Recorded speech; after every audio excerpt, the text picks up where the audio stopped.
Estaba meditando, estaba pensando antes de empezar con nuestra reunión y con lo que vamos a compartir en este momento, cómo de veras, cómo hasta que no tenemos las cosas, hasta que no se pierden las cosas, es cuando las extrañamos. Antes de eso, mientras las tenemos, ni siquiera podemos o sabemos apreciar las cosas que Dios nos da, que Dios nos regala. ¿Cómo extrañamos el poder reunirnos nuevamente, el poder estar congregados nuevamente? ¿Cómo extrañamos el poder salir con toda libertad, el poder ir de aquí para allá?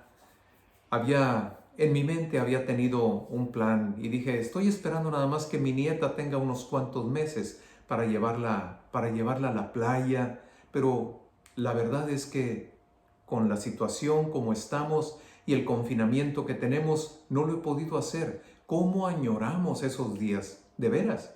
¿Cómo extrañamos y los jóvenes cómo extrañan, cómo añoran el poder estar con sus amigos libremente, poder ir, venir, salir, estar en la escuela, ir a la universidad, juntarse, reunirse entre varios a estudiar sus pláticas de cara a cara, de persona a persona? ¿Cómo lo extrañamos?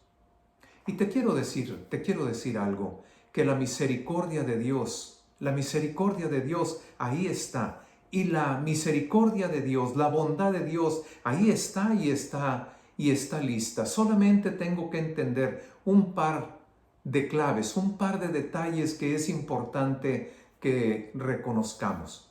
Vamos a ver tres ejemplos del poder que tiene el arrepentimiento en el corazón. El poder que tiene delante de Dios un corazón arrepentido. El primer ejemplo que tenemos es en el Antiguo Testamento, Primera de Reyes, capítulo número 21. Antes de los Salmos, entre Génesis y los Salmos, ahí está Primera de Reyes, capítulo 21, verso 25. Dice la Escritura, a la verdad, ninguno fue como el rey Acab. Ninguno fue como el rey Acab que se vendió para hacer lo malo ante los ojos de Dios. Como es palabra de Dios, es importante que lo vaya leyendo y vaya entendiendo lo que la palabra está diciendo. Las palabras no están de más, es palabra de Dios y vale la pena entenderlas, comprenderlas. A la verdad, ninguno fue como Acab, el rey Acab, ninguno como él. O sea, Acab fue completamente diferente, fue completamente otra cosa, diferente a todos los demás. Y en esto fue que fue diferente. Se vendió para hacer lo malo ante los ojos de Dios. Se prostituyó, se vendió. Cuando tú vendes algo es porque piensas sacar una utilidad, porque te conviene, porque vale la pena vender algo. Estás viendo una conveniencia, pues acá vio algo muy conveniente en hacer lo malo. En las decisiones que él tomó, él veía ventaja para él, conveniencia para él sacaba provecho, pero en lo que él estaba sacando provecho era en hacer lo malo ante los ojos de Dios. Se vendió. Es la única palabra en toda la Biblia donde se utiliza esta frase. Una persona que se vendió para hacer lo malo. Lo marca estrictamente la palabra. Omri, el papá de Acab, dice la escritura ahí también en Primera de Reyes en el capítulo 16, verso 25, hizo lo malo ante los ojos de Dios e hizo peor que todos los que habían reinado antes de él. El papá hizo peor, más allá de lo que habían hecho, de lo malo que habían hecho los reyes antes que él. Omri, el papá de Acab, se los llevó a todos. Pero ¿qué no dice también ahí un dicho, hijo de tigre pintito? Pero también hemos aprendido que el hijo se lleva al padre. De lo que aprende se los va a llevar y les va a sacar ventaja. Así que fue peor que todos los que habían reinado antes de él, Omri, el papá de Acab. Primera de Reyes 16:30. Y ahora la escritura habla de Acab. Y Acab, su hijo, hizo lo malo ante los ojos del Señor, más que todos los que reinaron antes de él. Si el papá se los llevó a todos, Acab se llevó al papá y a todos los demás. Le sacó ventaja en cuanto a hacer lo malo ante los ojos de él.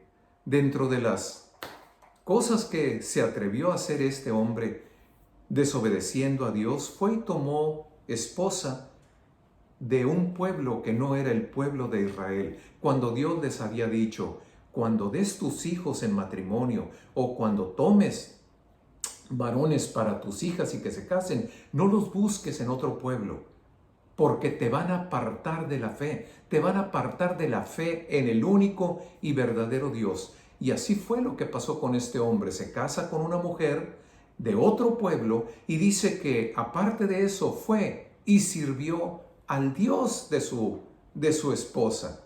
Fue y sirvió a Baal y lo adoró. Igualmente le hizo un altar y le hizo un templo en su propia ciudad, en su propia nación. Ahí le edificó el templo y ahí también le sirvió y le adoró. Además de eso, no solamente al dios Baal, un demonio, un ídolo abominable, sino también igualmente Acab hizo una imagen a la diosa Acera, haciendo así Acab peor que todos los reyes de Israel que reinaron antes que él, para provocar la ira del Dios de Israel. Todas estas cosas abominables a Dios, y lo único que hizo él en su conveniencia, en el tomar ventaja, vendiéndose a hacer lo malo, fue solamente para provocar la ira de Dios. Yo me aparto del camino y dice la palabra, la paga del pecado es muerte. El pecado trae consecuencia. Hacer a un lado a Dios, dejar a Dios por un lado, trae consecuencia.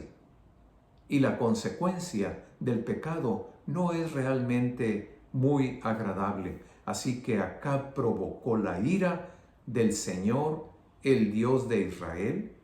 Y al final del versículo Primera de Reyes 21-25, dice que hizo todo esto porque Jezabel, su mujer, Jezabel, su esposa, lo incitaba, lo movía, lo llevaba de la mano a hacer lo malo, a separarse de Dios por consejo de su mujer.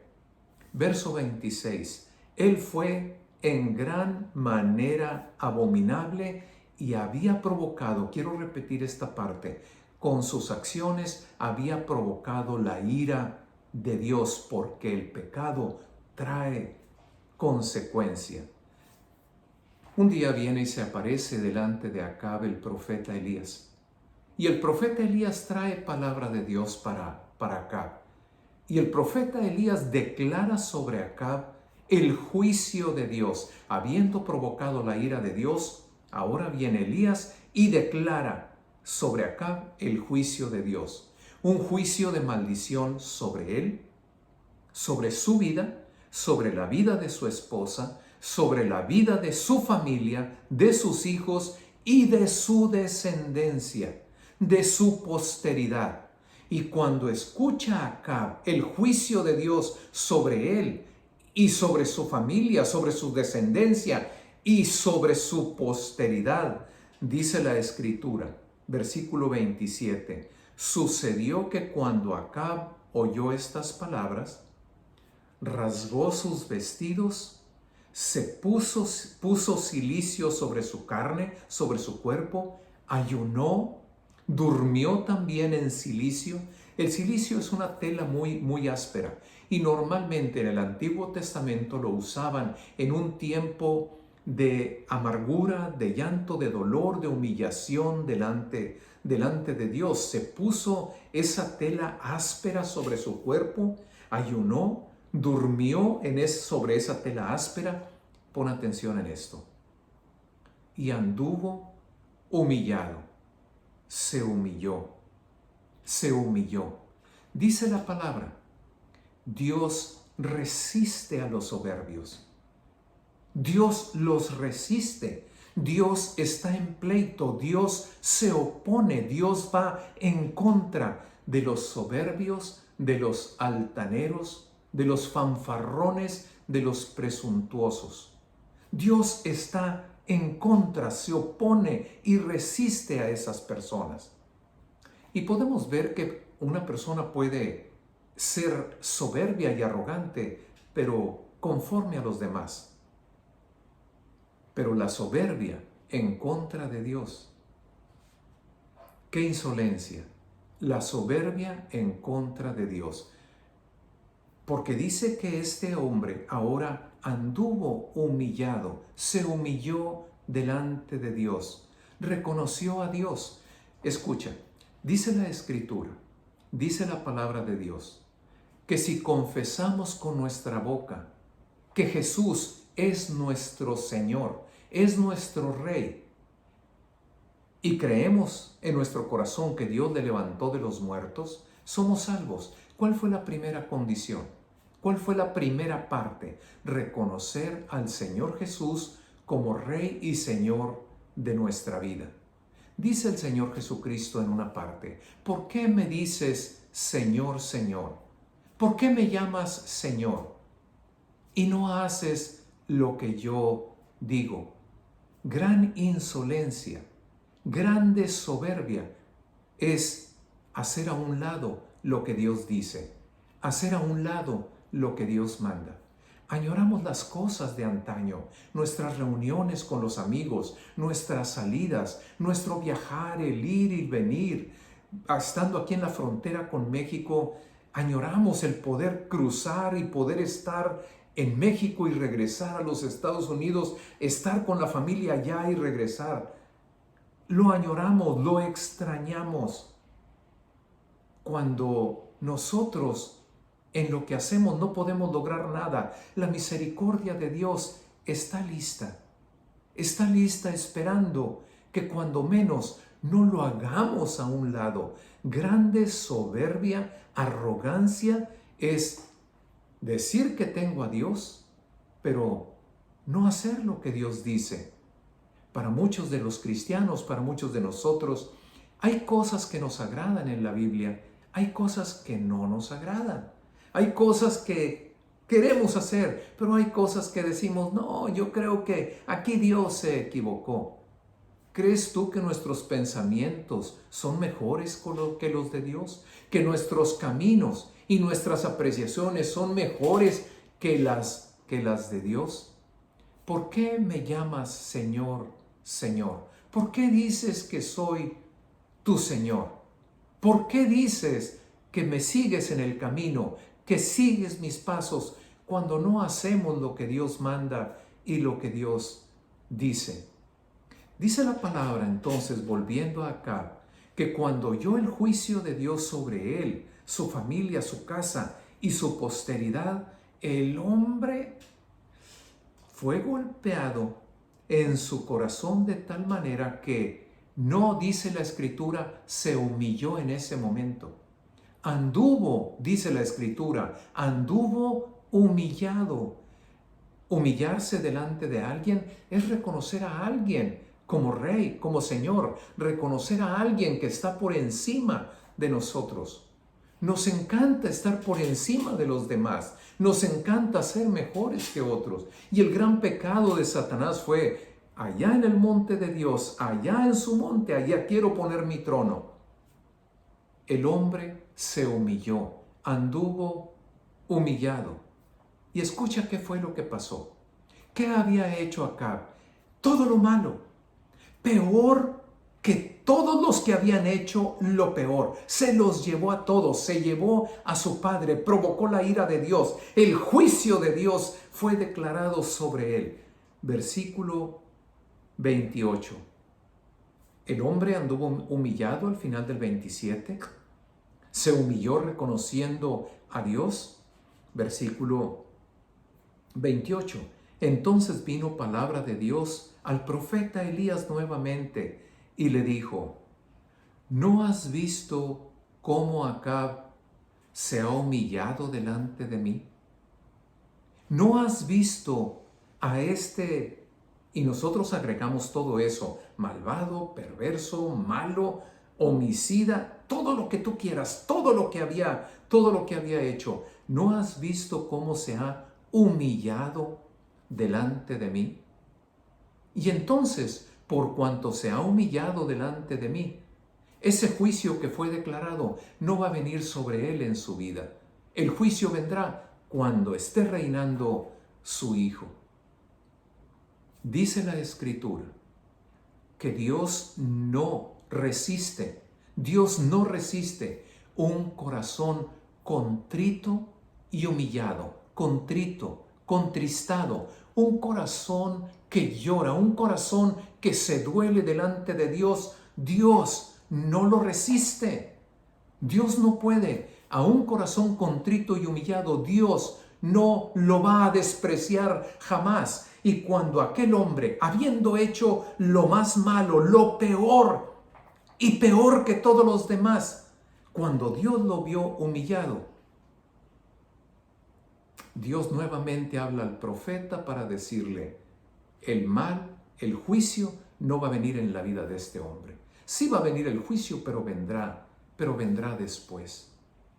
Un corazón que se duele y que llora, un corazón humillado delante de Dios, Dios no lo desprecia, Dios no lo puede resistir. Vamos con otro ejemplo. Ahí mismo en Segunda de Reyes, en el capítulo número 20, estamos hablando del rey Ezequías. Y un rey que dice la palabra que hizo lo bueno durante su reinado. Hizo todo lo bueno durante su reinado. La misma Biblia lo dice. Y durante el reinado de Ezequías, el reino de Israel prosperó y fue adelantado. Segunda de Reyes, capítulo 20, verso 1. En aquellos días, Ezequías cayó enfermo de muerte. Hay muchas razones por las que la enfermedad viene. Y una de las razones puede ser el pecado. Otra de las razones, pues sí, es simplemente que este cuerpo, desde que nace, se va destruyendo. Estamos expuestos a virus, a bacterias, etcétera, a las enfermedades. Dice la Escritura, en aquellos días Ezequías enfermó, pero fue una enfermedad grave, cayó enfermo de muerte. Y vino a él, en este caso, el profeta Isaías, el hijo de Amós, y le dijo al rey Ezequías: así dice Dios, esto es lo que Dios te está diciendo.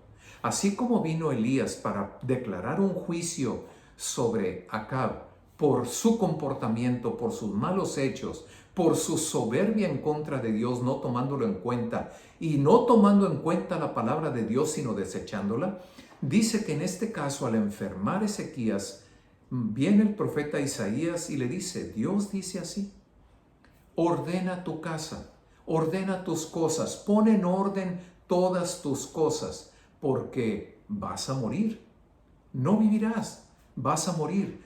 Esta enfermedad que ha venido sobre ti es una enfermedad de muerte. Así que ordena tus cosas, ordena tu casa, ordena el reino. ¿Por qué? Porque vas a morir y no vivirás. Dice la Escritura que este hombre enfermó y enfermó de muerte. Cada vez que he leído este pasaje, yo no me imagino a Ezequías sentado en el trono, me lo imagino postrado, tirado en una cama. Y ahí postrado, tirado en una cama, ahí es donde recibe al profeta Isaías. Versículo número 2. Entonces, él volvió su rostro a la pared, es decir, la cara la volteó para la pared. Si estaba mirando a Isaías, él tirado en la cama, tirado, recostado ahí en su lecho, y ahora donde le dicen que va a morir y que arregle todas sus cosas, Dios está adelantando simplemente y le dice: esto es lo que va a pasar contigo, vas a morir, ordena todo. El hombre voltea para mirar a la pared e hizo oración a Dios. Y le dijo así al Señor. Hizo oración a Dios. Hizo oración a Dios. Verso 3. Te ruego, oh Señor, te ruego que te acuerdes, que hagas memoria de que he andado delante de ti en verdad. O sea, de todo corazón, en verdad, sinceramente, he andado delante de ti. He hecho tu voluntad. He caminado como tú dices que deba de caminar. He andado delante de ti en verdad y con íntegro corazón, o sea, no de la boca, de los labios para afuera, de toda sinceridad y con mi corazón he obedecido, he hecho tu voluntad, he hecho como tú mandas, he hecho las cosas, dice, las cosas que te agradan. Ve lo que sigue. Estamos en el versículo número 3.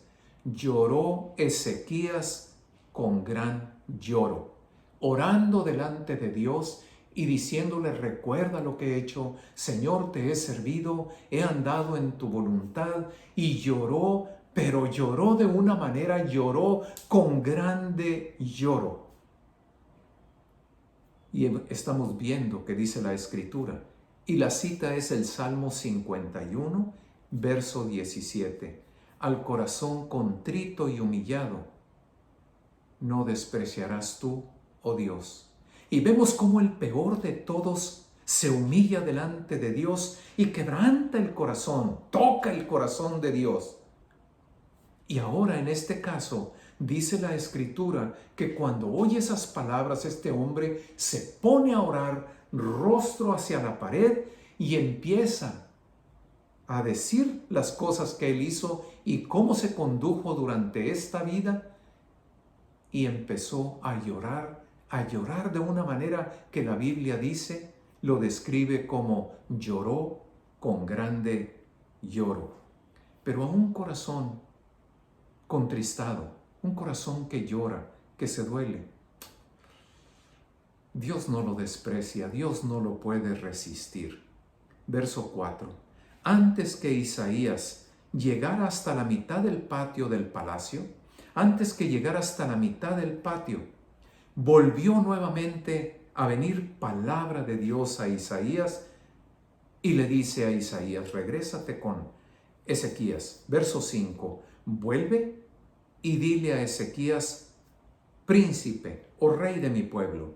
Así dice Dios, el Dios de David, tu padre, dice, yo he oído tu oración y he visto tus lágrimas.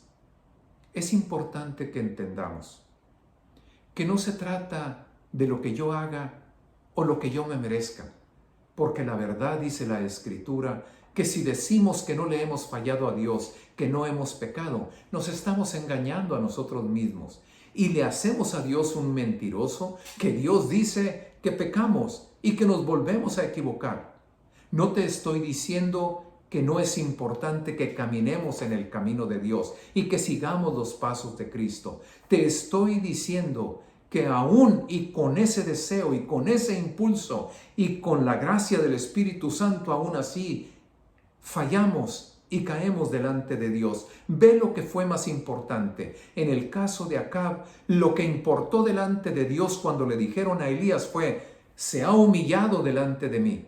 Se ha humillado delante de mí. Y ahora le dice a Isaías, al profeta, regresa con Ezequías y dile, yo he oído tu oración. ¿Qué fue lo que tocó el corazón de Dios? Todos sus buenos hechos. Dice la Escritura que aún nuestras mejores obras son como un trapo de inmundicia, no valen, no sirven delante de Él. Todo lo que viene de Dios es por gracia, es por misericordia, no me lo merezco. No me lo he ganado, Dios lo regala, Dios me lo da. Pero ¿a quién lo regala y a quién lo da? Al humilde de condición delante de Él. Y dice que a un corazón contrito, un corazón que llora y se duele delante de Él no lo puede despreciar, no lo va a resistir. Le dice entonces Dios a Isaías, dile a Ezequías, número 1, he oído tu oración y he visto tus lágrimas. He oído tu oración he visto tus lágrimas. He aquí que yo te sano. Al tercer día volverás a estar de nuevo en la casa, en el templo de Dios. Verso 6. Gloria a Dios. Grande es su misericordia, porque Dios es bueno y porque para siempre es su misericordia. Le dice Dios a Ezequías, te voy a regalar 15 años de vida más. He visto tus lágrimas. Escuché tu oración y he visto tus lágrimas. Añoramos esas cosas de antes. Añoramos nuestras reuniones. Estamos confinados.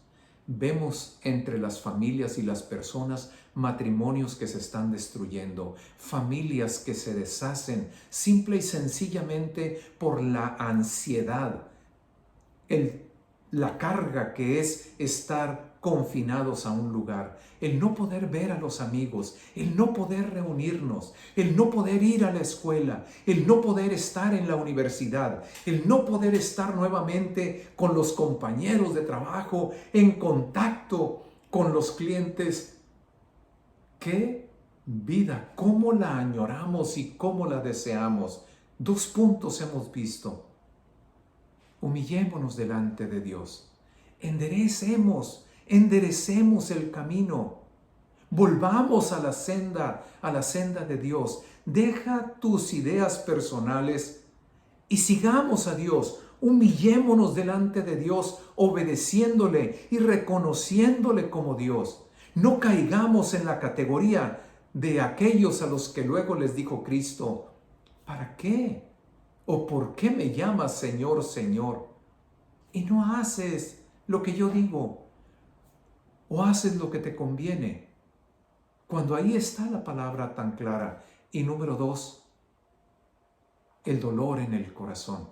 Hay muchas personas que a este momento no se han dado cuenta realmente y no se duelen del dolor ajeno, no se duelen de aquel que perdió a la abuelita, de aquel que perdió a la esposa, no se duelen de aquel que perdió el trabajo. ¿En qué condición estamos? ¿Qué situación estamos padeciendo? ¿Y todavía no te duele? Otra vez un dicho normal de la gente. Estás viendo la tormenta y no te hincas todavía. ¿No te hincas viendo la tormenta? ¿No reconoces la tormenta? Porque en la necedad realmente hay personas que nunca terminan viendo. Mira la tormenta. Así es que número 1, la humildad, reconociendo al Dios como el Señor, no en lo que me convenga, como Él dice. Número 2, un corazón contrito y humillado, un corazón que llora y se duele. Señor, ten misericordia. Señor, líbranos. Señor, sánanos. Señor, por amor de tu nombre, ¿qué estoy esperando? Veo cómo mueren aquí, veo cómo declaran más muertes y más enfermos y más contagios, y yo todavía no soy capaz de entender que Dios tiene que meter la mano, que Dios tiene que obrar, que Dios en su misericordia tiene que hacer las cosas. Eres tú y yo los que podemos cambiar toda esta situación. El tercer ejemplo que quería ver con ustedes, Pablo. Hechos capítulo número 26, verso 9. Dice Pablo, yo ciertamente había creído mi deber hacer muchas cosas contra el nombre de Jesús de Nazaret. Había creído mi obligación y mi deber hacer muchas cosas en contra del nombre de Jesús de Nazaret. Encerré a muchos en las cárceles. Cuando los mataban, yo di mi aprobación, yo di mi voto. Muchas veces los castigué en todas las sinagogas, los forcé a blasfemar, enfurecido sobremanera contra ellos, los perseguía aún en las ciudades extranjeras. Ocupado en esto un día, Iba yo a Damasco, fuera de Israel, a la tierra de Siria. Iba yo a Damasco para traer prisioneros y seguir en este ardor, en esta ira, en contra del nombre del Señor Jesús. Cuando a mediodía, dice Pablo, me rodeó, yendo por el camino cerca de Damasco, nos rodeó un resplandor de luz, una luz que era mucho más poderosa que la luz del sol, ahora que era pleno mediodía, y todos cayeron a tierra, donde una presencia empieza a hablar y a decirle a Pablo: Saulo, Saulo, ¿por qué me persigues? Y Pablo, tirado, cegado por la presencia aquella delante de él, dice la Escritura que temblando y temeroso, le dice: ¿Quién eres, Señor? Yo soy Jesús, a quien tú persigues. Y Pablo le dice, temblando y temeroso: ¿qué quieres que yo haga? Humillarse delante de Dios. El corazón que se duele, el corazón que llora, el corazón quebrantado y un corazón que se entrega a Dios. 3 cosas. El humillarse delante de Dios, el corazón que se duele y el estar listo para hacer lo que Dios manda. Dice Pablo acerca de esto: por esto fui recibido a misericordia, por esto Dios me llamó a su misericordia, por esto yo, haciendo todo lo posible en contra de Cristo, haciendo blasfemar a los que le siguen. Cuando los mataban, yo aprobaba que los mataran. Yo daba mi voto para la muerte de ellos. Los torturaba, los castigaba.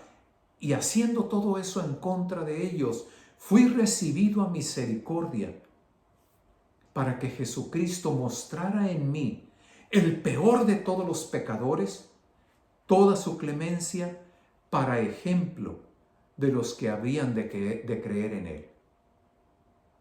¿Por qué llama Pablo? ¿Por qué es recibido a misericordia? Para mostrar Cristo toda su misericordia, toda su clemencia. Señor, ten misericordia. Aquí están nuestros corazones para hacer tu voluntad. Ten misericordia. Señor, me duele. Señor, ve el sufrimiento, ve las muertes. Señor, ten misericordia y restaura nuestra tierra, restaura nuestras vidas, sana nuestras vidas, trae bendición a esta tierra, trae bendición al mundo. Señor, te necesitamos. Señor, recibe nuestro corazón, recibe nuestra vida, recíbela para ti y enderezamos nuestro camino. Esa es nuestra oración. Eso es el clamor, el que se humilla delante de Dios, no para lo que conviene. Señor, tú eres Rey. ¿Y quién soy yo? Tú estás en el cielo y yo estoy solamente en la tierra. Señor, como tú digas, como tú mandes, tú eres el Rey. Y un corazón que llora y que se duele, ten misericordia. No por lo que hayamos hecho, ¿qué habremos hecho de bueno? Porque aún nuestras mejores obras tú las pones delante de nosotros para que nosotros las hagamos.